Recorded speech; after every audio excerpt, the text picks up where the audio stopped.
नमोऽस्तुते व्यासविशालबुद्धे फुल्लारविन्दायतपत्रनेत्र येन त्वया भारततैलपूर्णः प्रज्वालितो ज्ञानमयः प्रदीपः। नारायणं नमस्कृत्य नरं चैव नरोत्तमं देवीं सरस्वतीं व्यासं ततो जयमुदीरयेत्। ॐ श्री परमात्मने नमः।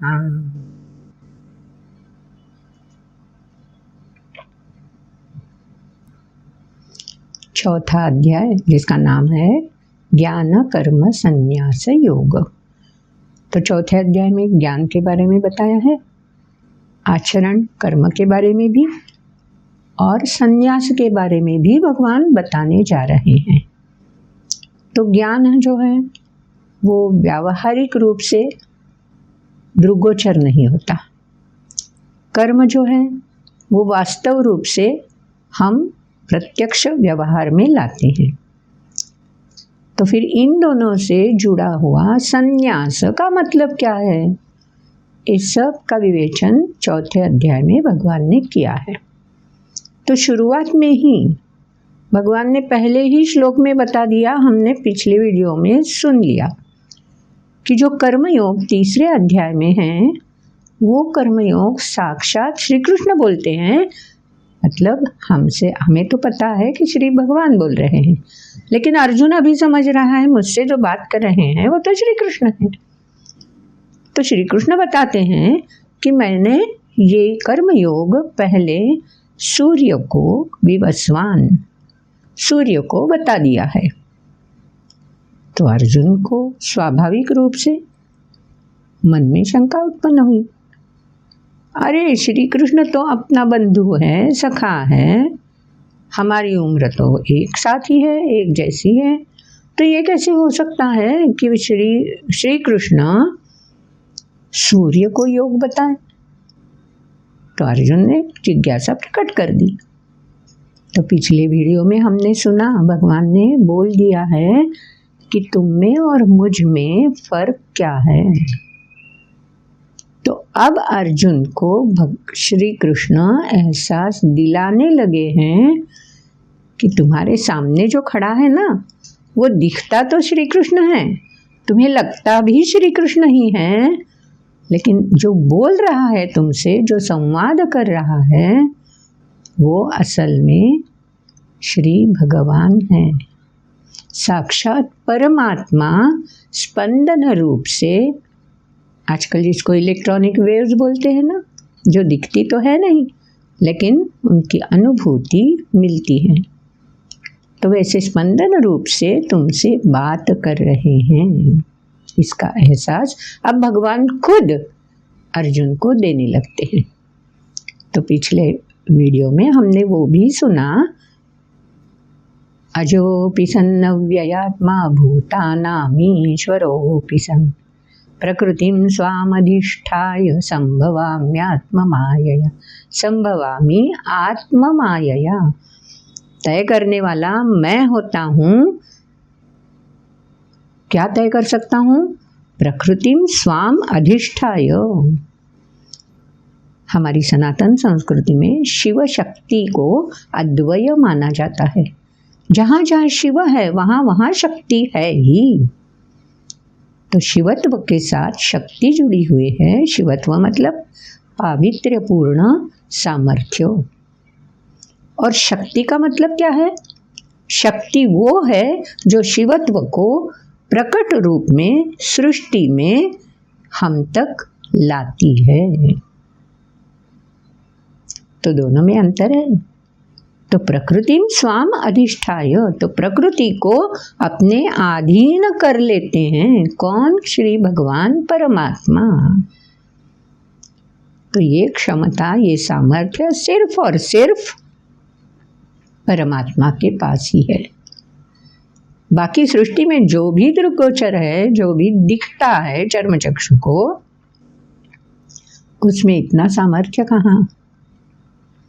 लेकिन ऐसा परमात्मा है, इसकी प्रचीति पाने के लिए जो भी प्रयत्नशील है, अखंड व्यक्तिगत रूप से तपस्या करते हैं, सामाजिक स्तर पर भी तपस्या से समाज का उत्थान करने के लिए प्रयत्नशील रहते हैं, राष्ट्र स्तर पे भी राष्ट्र का नाम विश्व में ऊंचा रहे, विश्व को वंद्य हो, इसलिए जो भी प्रयत्नशील रहते हैं उन सबको साधु शब्द है। सो परित्राणाय साधूनां, ये भी हमने सुना है पिछले एपिसोड में। तो साधु कौन है? जो व्यक्तिगत रूप से उन्नति करने के लिए अथक मेहनत करता है। मेहनत मतलब शारीरिक मेहनत तो करनी ही है, लेकिन सिर्फ शारीरिक मेहनत ज़रूरी नहीं है। मुझ में जो मन है ना, जो चंचल है, उस मन पर भी संयमित, मन को भी संयमित करना, उस पर नियंत्रण करना, ये भी ज़रूरी है। तो अब इंद्रियों को संयमित कर सकते हैं। आत्मनिग्रह शब्द जो हमारा परिचित शब्द है, उससे मन को भी हम संयमित रख सकते हैं। लेकिन और एक वरदान सिर्फ मानव को मिला है, सही है, बुद्धि का वरदान। तो ये बुद्धि में भी विवेक और अविवेक दोनों हैं, और कब विवेक का आधार चाहिए, ये महत्वपूर्ण निर्णय करना मानव के अधिकार में है। तो ये हमेशा जो मन को संयमित कर सकते हैं, रखते हैं, जो इंद्रियों को निग्रह करके मन के संकल्प से जुड़ा रखने को सीखते हैं, और तीसरी बात, हमेशा विवेक बुद्धि से ही संकल्प को पूर्ति की ओर ले जाना चाहते हैं, ले जा सकते हैं। ये तीनों का एकजुट रहना बहुत महत्वपूर्ण है। तो उसके लिए अथक प्रयास करने वालों को साधु बोलते हैं। कोई भगवा वेश धारण करके सन्यासी बन के हमारे सामने आ जाए तो वो साधु वैरागी हम नाम देते हैं उसको, लेकिन उससे ये वृत्ति प्रकट होनी चाहिए जो अभी हम मैंने बताई, तभी वो साधु कहलाएगा। खाली भगवा वेशधारी है तो उसे साधु बोलना, हाँ नाम दे दे, कुछ भी नाम दे दे, लेकिन वृत्ति से वो साधु नहीं है। तो ऐसे साधु जो वृत्ति से इस तरह से हैं, इंद्रिय मन और बुद्धि को हमेशा विवेक से जोड़कर आचरण में प्रतिबिंबित करते रहते हैं, उनका परित्राण करना चाहिए, उनका संरक्षण होना चाहिए, इनको एकजुट रखना चाहिए। तो ये काम करने के लिए भगवान स्वयं आत्म माया प्रकट होते हैं, उसी को हम अवतार बोलते हैं। तो देखो, जब भगवान अवतार लेके सृष्टि में आते हैं तो स्वाभाविक क्या है, वो भी हम जैसे मानव है। तो अवतार कार्य अगर हम जाने, अवतार कार्य जाने तो ठीक है, आज भी सोच लो, भगवान श्री राम का अवतार कार्य जानने का सामर्थ्य हम में से कितनों के पास है? पूरी तरह से क्या हम भगवान श्री राम का अवतार कार्य जान सके हैं, जान सकेंगे? जितना भी प्रयास करो उतना ही उसकी अथांगता, असीमता हमें प्रतीत होती है। तो भगवान का अवतार कार्य जानना, इसकी कोई सीमा ही नहीं है ना। तो अवतार कार्य को जानने की भी अगर सीमा नहीं है तो परमात्मा कैसे जान सकते हैं अवतार कार्य को समझ लेने से? तो परमात्मा उससे भी परे हैं।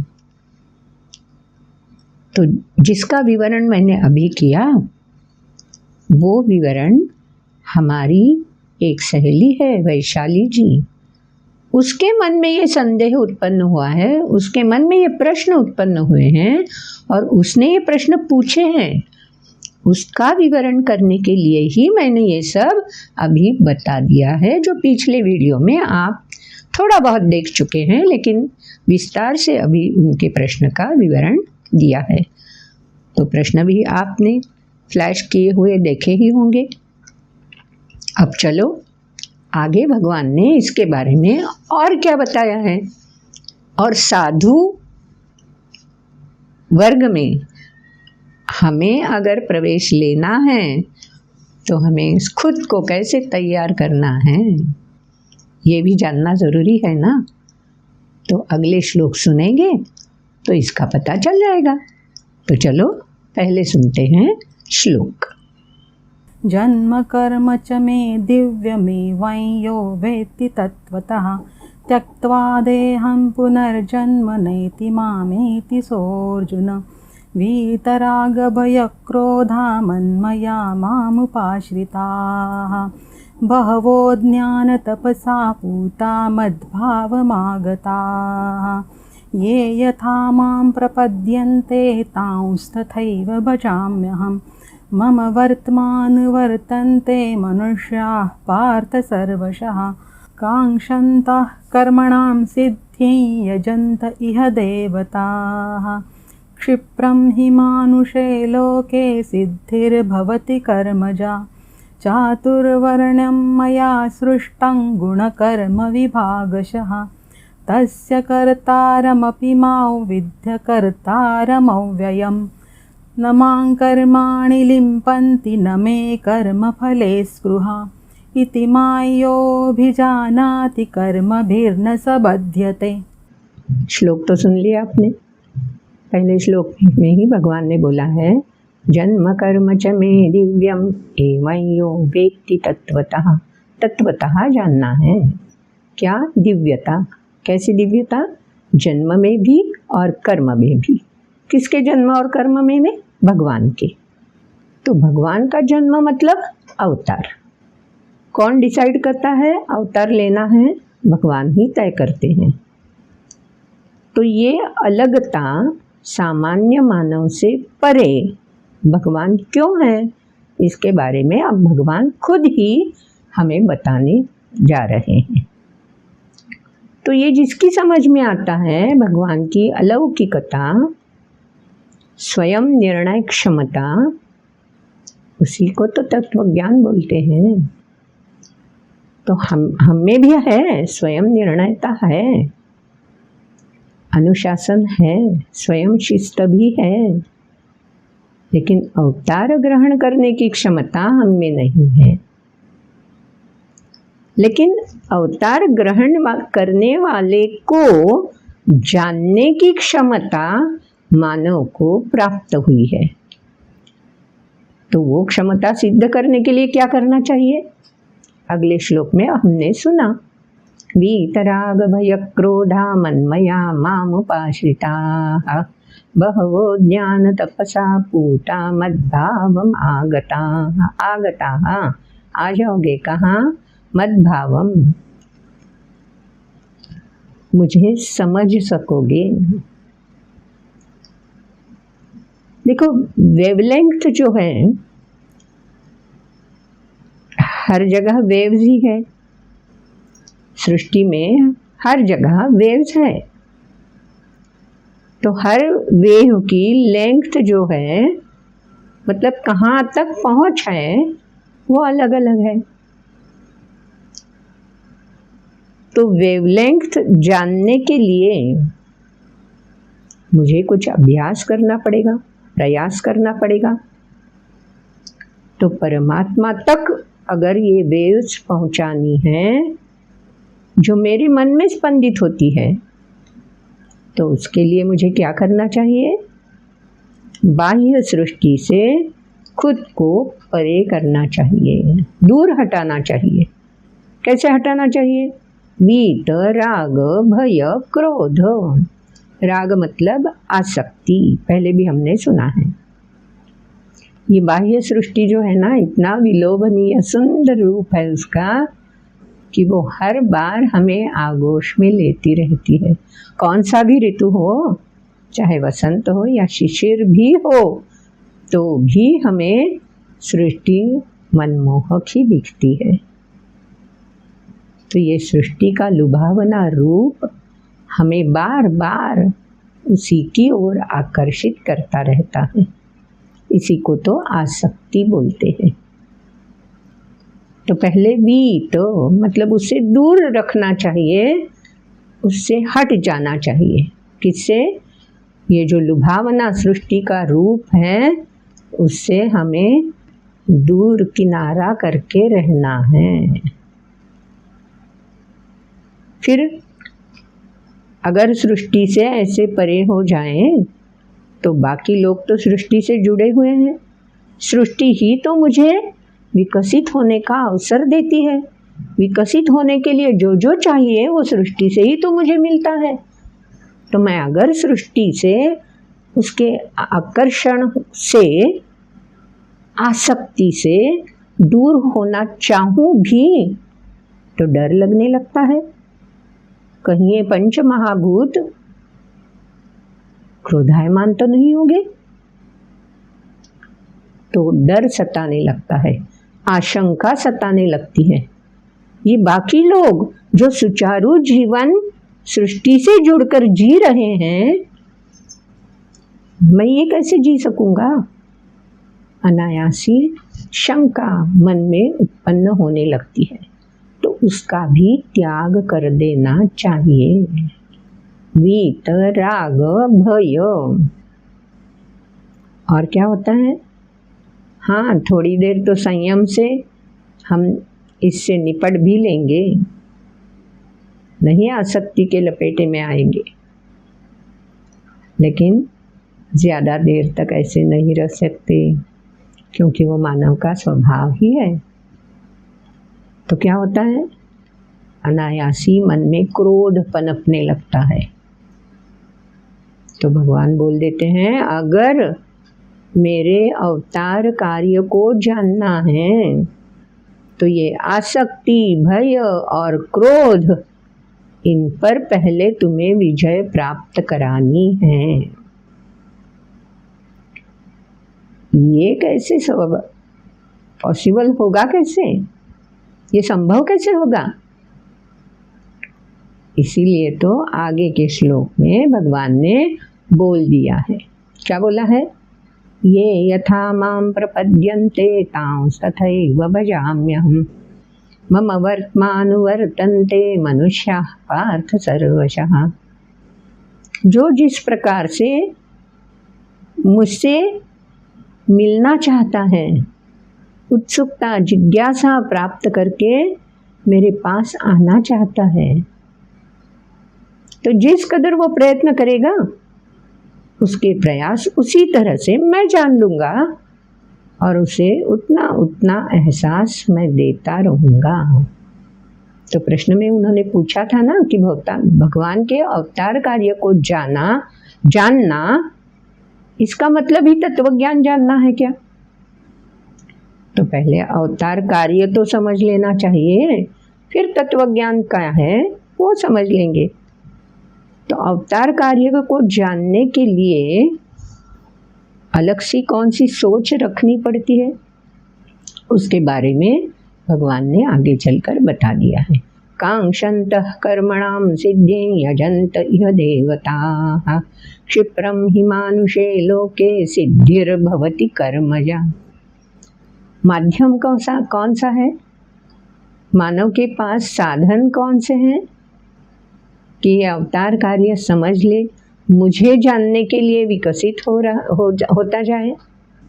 इसके लिए जो माध्यम है, जो साधन है, वो साधन हर मानव के पास जो इंद्रिय दिए हुए हैं, दशेंद्रिय है ना मानव के पास, तो वो इंद्रिय है, मन है और बुद्धि है। तीसरे अध्याय में इनका क्रम भी हमने जान लिया है। तो जिस प्रकार से इंद्रिय, मन और बुद्धि को विकसित करते हुए, एक साथ गठित करते हुए व्यक्ति उपासना करता रहेगा, ध्यास लेकर मुझे जानने का प्रयास करता रहेगा, उसी तरह से मैं उसको प्राप्त होता जाऊंगा, उसका आनंद बढ़ता जाएगा, जिज्ञासा धीरे धीरे पूरी होती नजर आएगी, उसकी ही समझ में आने लगेगा, उसका एहसास उसे ही होता जाएगा। तो इसी को तो सिद्धि बोलते हैं। जैसे जैसे साधन ठीक तरह से उपयोग में लाए जाएंगे, सिद्धि की तरफ व्यक्ति बढ़ती जाएगी। तो आगे चलकर भगवान ने और क्या बोल दिया है, बहुत महत्वपूर्ण, सृष्टि सुचारू रूप से चलती रहे इसलिए जो भी रचना भगवान ने की हुई है हर अवतार कार्य में, और सृष्टि का निर्माण होते वक्त ही जो रचना की हुई है उसके बारे में भगवान खुद बता देते हैं। हम तो कर्म करते हैं, हमें तो कार्य करना पड़ता है ताकि हम तत्व ज्ञान जान ले, भगवान का अवतार कार्य जान ले। तो भगवान क्या करते हैं, अवतार धारण करने पर कुछ कार्य करते हैं कि नहीं, प्रश्न आता है ना मन में। तो भगवान ने ये प्रश्न भी समझ लिया है। आगे के श्लोक में भगवान खुद क्या करते हैं, कैसे करते हैं, कैसे जुड़े रहते हैं सृष्टि से, मानव से, इसके बारे में भगवान ने खुद बता दिया है। बहुत ही महत्वपूर्ण श्लोक है ये। आज भी इस श्लोक को लेकर बहुत ही चर्चाएं होती रहती हैं। इसका मतलब ठीक तरह से ना समझने पर भगवान ऐसे कैसे कर सकते हैं वगैरह वगैरह दोष, निंदा, टीका भगवान के बारे में बोली जाती है। तो कौन सा है ये महत्वपूर्ण श्लोक, समझ लेते हैं, इसका अर्थ भी समझते हैं। पहले श्लोक अगर याद नहीं तो फिर से एक बार श्लोक सुनते ले। चातुर्वर्ण्यं मया सृष्टं गुणकर्म विभागशः तस्य कर्तारमपि मां विद्य कर्तारम् अव्ययम्। कर्तारम अव्ययम, अव्ययम मतलब कभी भी खत्म नहीं होने वाला, जिसका व्यय ही नहीं होता।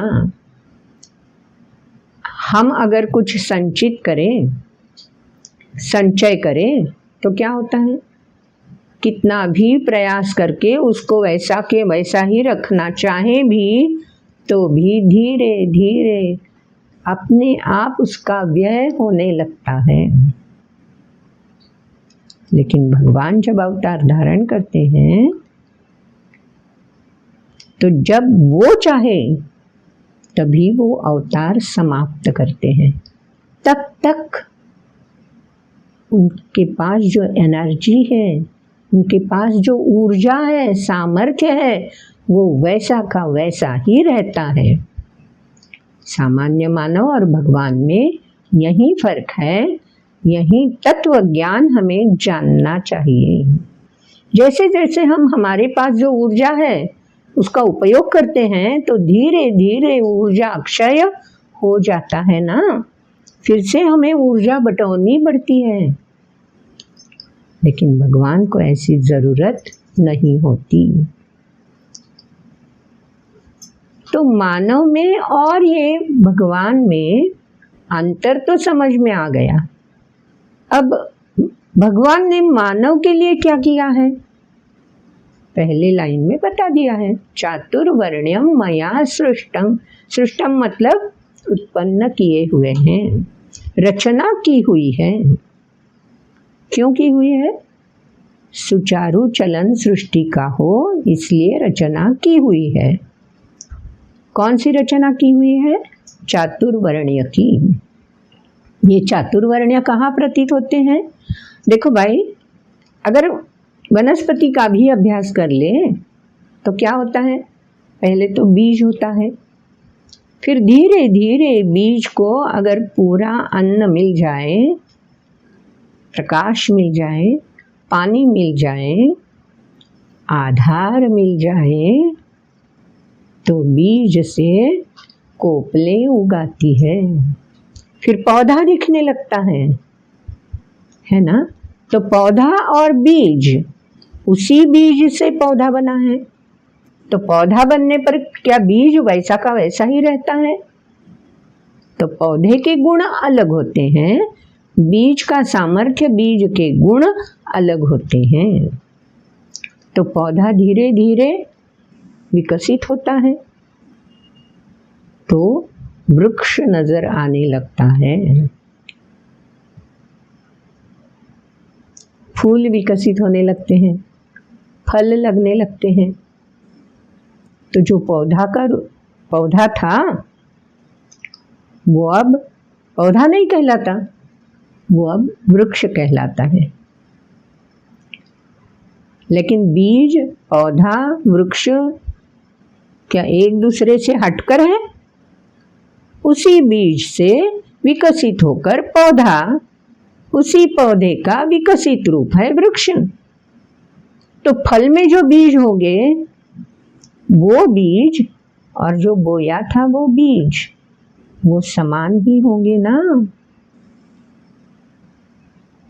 तो ये अलग अलग से 4 रूप जो सृष्टि में, वनस्पति में भी दिखते हैं, मानव में भी भगवान ने बोल दिया कि चातुर्वर्ण्य मैंने कर दिए हैं। तो व्यक्ति रूप में ये चातुर्वर्ण्य कैसे है? बाल्यावस्था, बालक, फिर कौमारावस्था, फिर फुल ग्रोन अप यौवनावस्था, और फिर धीरे धीरे जरावस्था। तो ये 4 अवस्था में उस अवस्था के लिए कुछ कर्तव्य, कुछ अभ्यास तय किया हुआ है ना।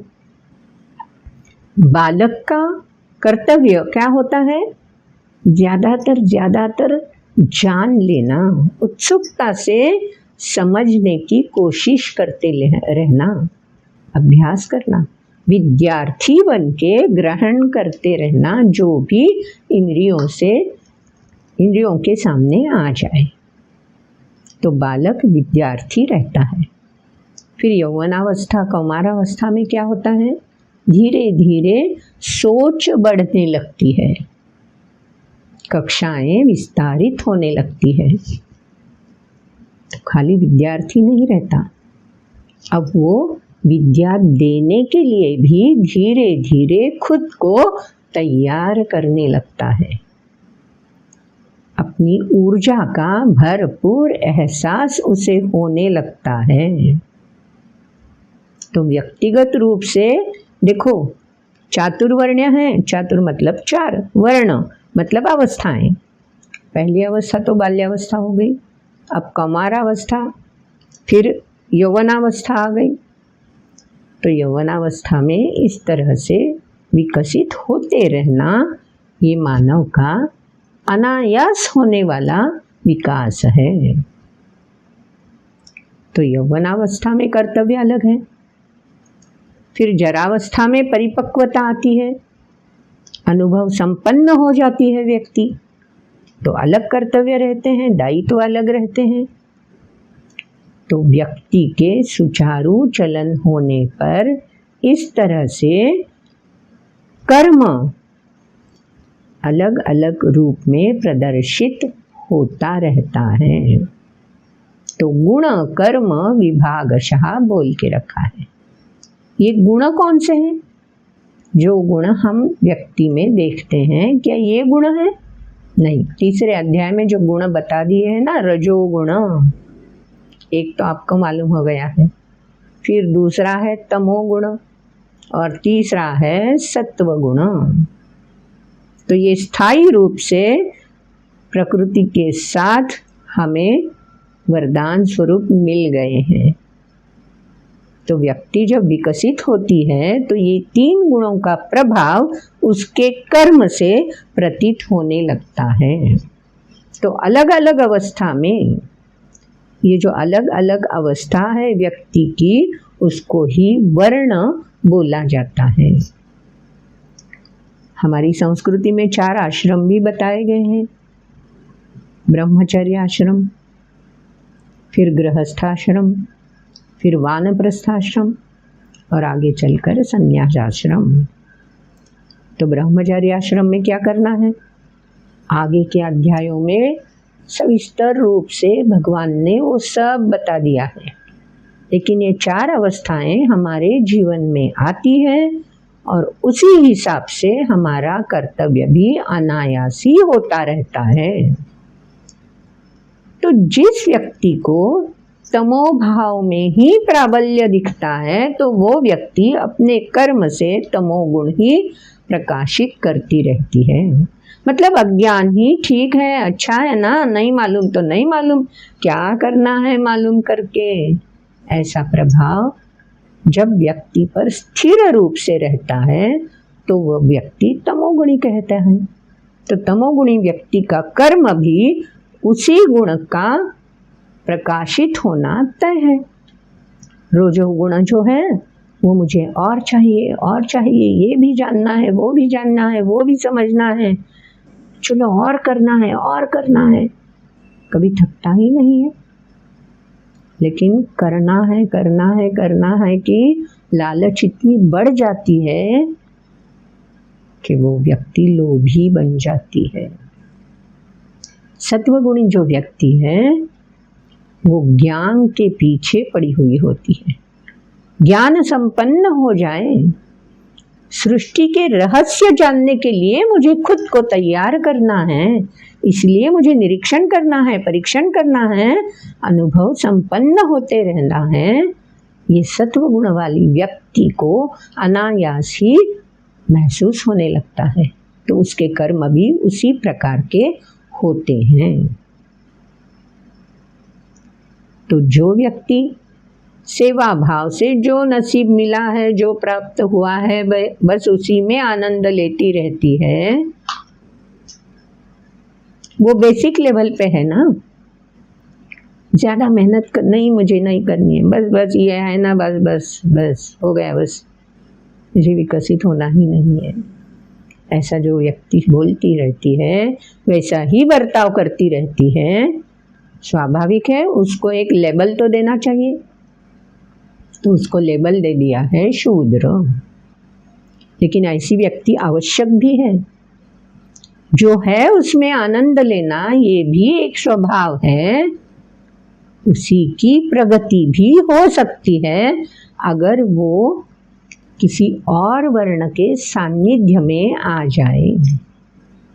देखो पत्थर तो पत्थर है, अगर उस पर किस कलाकार की नज़र पड़ जाए तो वो पत्थर से मूर्ति बना सकता है।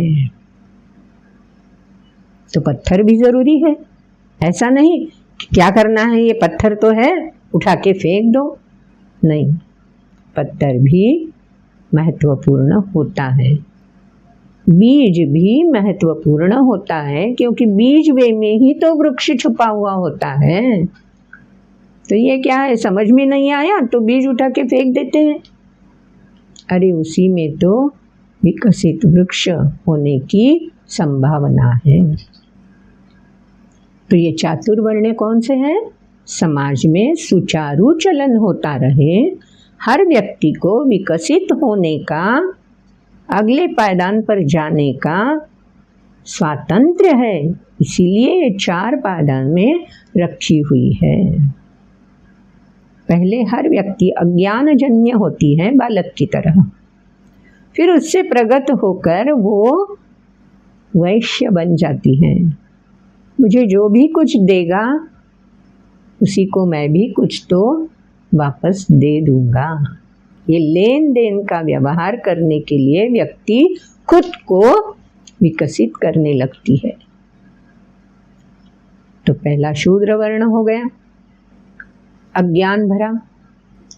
फिर कोई भी व्यक्ति अज्ञानी रहना नहीं चाहता, थोड़ा तो विकसित होना चाहता है, तो थोड़ा कुछ भी विकसित हो जाए, लेन देन का मामला समझने लगे, तो वो वैश्य कहलाता है।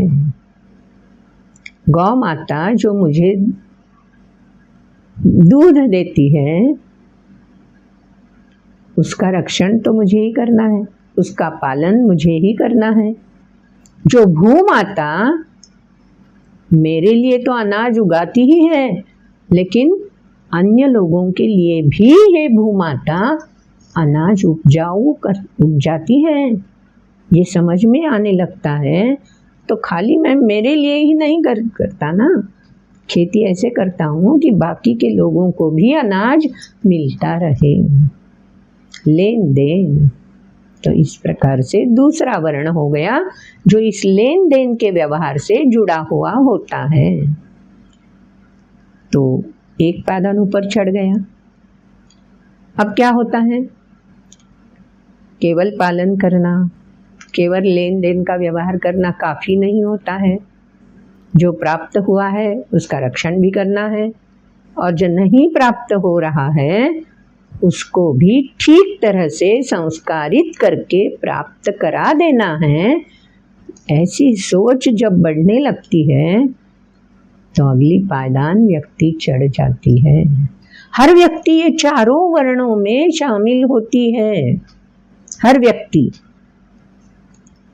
तो स्वाभाविक रूप से अब और विकास हो गया। तीसरे वर्ण में व्यक्ति ने प्रवेश कर दिया कि जो लेन देन मैं समझ लेता हूँ वो तो मेरी अब समझ में आ गया है। अब आगे चलकर जो ये देने वाला है, जो ये लेने वाला है, इनका रिश्ता बना रहना चाहिए। तो इसके लिए रक्षण करना जरूरी है, मुझ में सामर्थ्य लाना जरूरी है ताकि ये सुचारू रूप से होता रहे। तो ये रक्षण करना, सामर्थ्य का एहसास प्राप्त कराना, ये तीसरा वर्ण है, उसको क्षत्रिय वर्ण बोलते हैं। तो हर व्यक्ति में ये तीनों वर्ण है ही। खुद अभ्यास करो खुद का और समझ लो। मैं बच्चा था, बिल्कुल छोटा बालक था तो मैं शूद्र था। फिर जैसे जैसे विकसित होने लगा तो लेन देन समझ में आने लगा, वैश्य बन गया। फिर अब मैं क्षत्रिय बन गया, मुझे रक्षण करना भी आता है, रक्षण कराना भी आता है। और आगे चलकर स्थायी रूप से मुझे और ज्ञान संपन्न होना होता है। जिज्ञासा उत्पन्न हो जाती है तो व्यक्ति अपने आप ज्ञान संपन्न होने के लिए खुद को तैयार करने लगती है। उसी का ध्यास रहता है, खुद भी ज्ञान संपन्न हो जाऊं और दूसरों को भी ज्ञान संपन्न होने के लिए सहवास में लेके रहूं। तो ये हो गया सबसे ऊपरी पादान, ब्राह्मण वर्ण। ब्रह्म ज्ञान प्राप्त कराने के लिए जो वर्ण सक्षम होता है उसको ब्राह्मण बोलते हैं। तो ये कोई जाति वाला ब्राह्मण नहीं है। ब्रह्म की ओर तत्व ज्ञान जानना है ना, उसने प्रश्न में वैशाली जी ने पूछा है तत्व ज्ञान क्या होता है। तो तत्व ज्ञान होता है कि ये सब प्रवास जो मैं कर रहा हूँ कर्म के माध्यम से, देह के माध्यम से, इसको सुचारू रूप में प्रगति पथ पर लाने वाला कौन है, ये कैसे हो जाता है। और सिर्फ मेरे देह में नहीं ये हो रहा है, मेरे शरीर में नहीं, सृष्टि के पूरे मानव जाति में इस तरह से ही विकसित होना संभव होता है। तो व्यक्ति के जीवन में ये चातुर्वर्ण्य है ही, पता चल गया। फिर व्यक्ति तो अलग नहीं रह सकता ना, तो फिर समाज मतलब गण समुदाय, तो समाज का भी वर्ण होता है। तो समाज में भी 4 वर्ण हो गए। समाज के कुछ व्यक्ति ऐसे होंगे जिन्हें ज्ञान संपन्न होने की चाह रही है, कुछ व्यक्ति ऐसे होंगे ज्ञान संपन्न होना तो है लेकिन जो ज्ञान संपन्न हो रहे हैं उनका रक्षण भी करना चाहिए। तो मैं वो जिम्मेवारी निभाऊंगा। तो क्षत्रिय हो गए कुछ लोग। कुछ लोग बोलेंगे अरे ये तो रक्षणकर्ता बन गए हैं, ये तो ज्ञान संपन्न हो रहे हैं, हमें भी ज्ञान देंगे, ये तो हमारा भी रक्षण करेंगे। तो उनको सुचारू रूप से विकसित होने के लिए उनको तादात्म्य होकर अपने अपने विकास के काम में लग जाने के लिए जो लेन देन आवश्यक है वो दायित्व मैं निभाऊंगा। तो समाज का एक वर्ग क्या हो गया? वैश्य बन गया। और समाज का ऐसा भी वर्ण है जो बोलेगा इनको जिसकी भी जरूरत हो, जरूरतें तो है, तो जिस भी वस्तु की जरूरत है वो वस्तु प्राप्त कराने के लिए मैं काम करूंगा, वो जिम्मा मैं उठाऊंगा। तो स्वाभाविक रूप से समाज का एक गुट शूद्र के काम में जुट गया। तो ऐसा नहीं है कि समाज का एक गुट शूद्र है तो शूद्र ही है, एक गुट वैश्य है तो ऐसा नहीं होता। ये कोई अलग अलग कंपार्टमेंट्स डिपार्टमेंट्स नहीं है। हर व्यक्ति माँ जब बच्चे का भरण पोषण करती है तो वो शूद्र ही है, सेवा कार्य में जुटी रहती है। जब वो बच्चे को खिलाती है, पूरे घर का ख्याल रखती है भरण पोषण के बारे में या अन्य बारे में, तो वो वैश्य हो जाती है। अगर वही माँ रक्षणकर्ता बनकर अपने कुटुंब का रक्षण करने के लिए सज्ज रहती है तो वो क्षत्रिय बन जाती है। और मेरा परिवार ज्ञान की ओर अखंड प्रयास करता रहे, ज्ञान संपन्न होने के लिए सुचारू रूप से चलता रहे, इसके लिए मैं भी ज्ञान संपन्न हो जाऊं ताकि उन्हें एक आदर्श सामने मिले। ऐसा जब माँ सोचती है तो वो ब्राह्मण हो जाती है।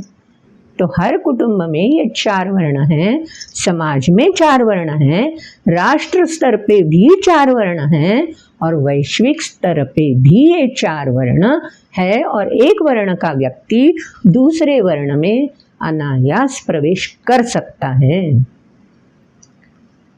कोई भी शूद्र व्यक्ति शुरुआत शूद्र से करें लेकिन ब्राह्मण तक पहुंच सकती है।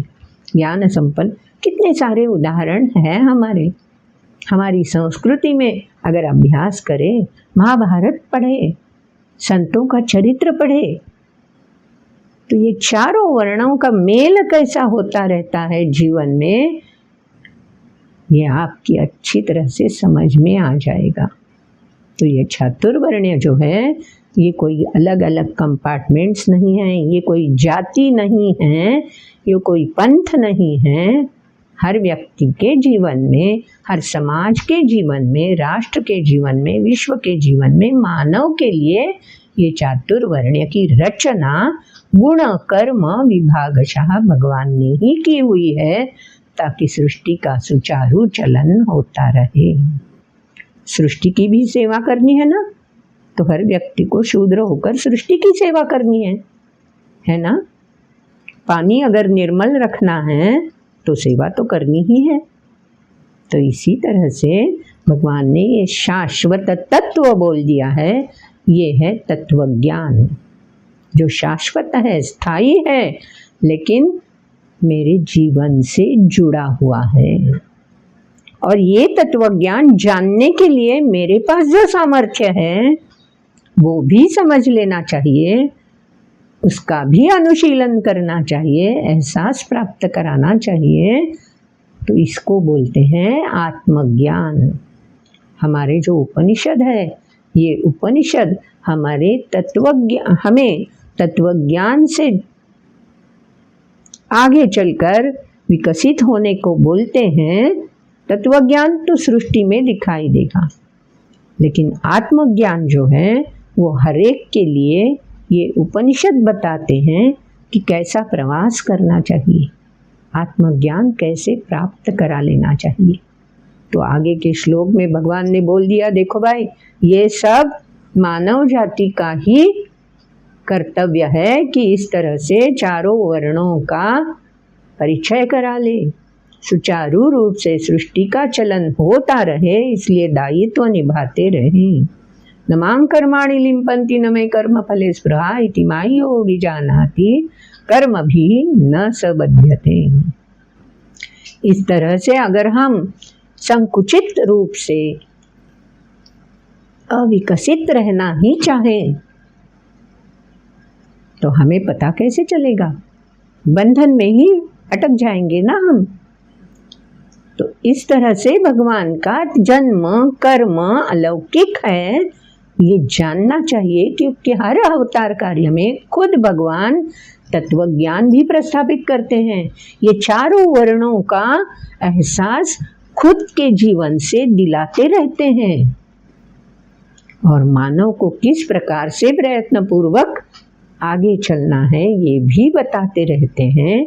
यही तो शुरुआत के श्लोक में हमने सुना, जन्म कर्म च मे दिव्यम एवं यो वेत्ति तत्वतः।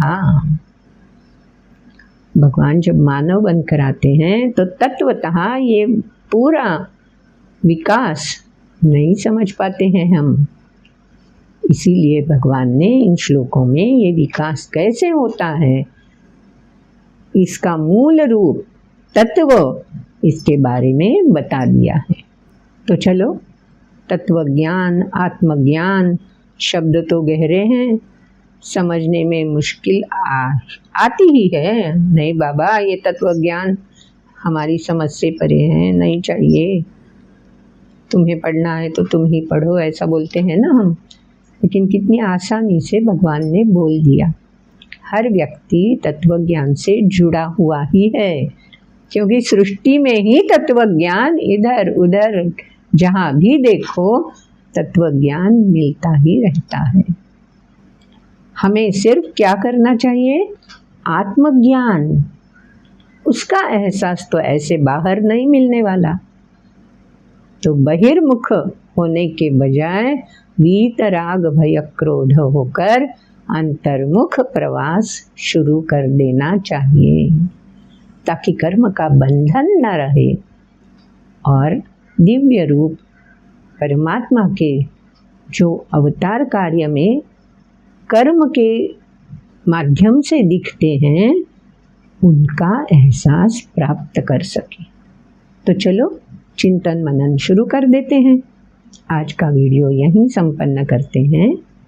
अगर अच्छा लगा हो तो लाइक कर देना, आप्तगण मित्रों को शेयर तो करना ही है, और कमेंट बॉक्स में अगर आपको भी ऐसे कुछ सवाल मन में उभरते हैं तो ज़रूर लिख के भेजिएगा।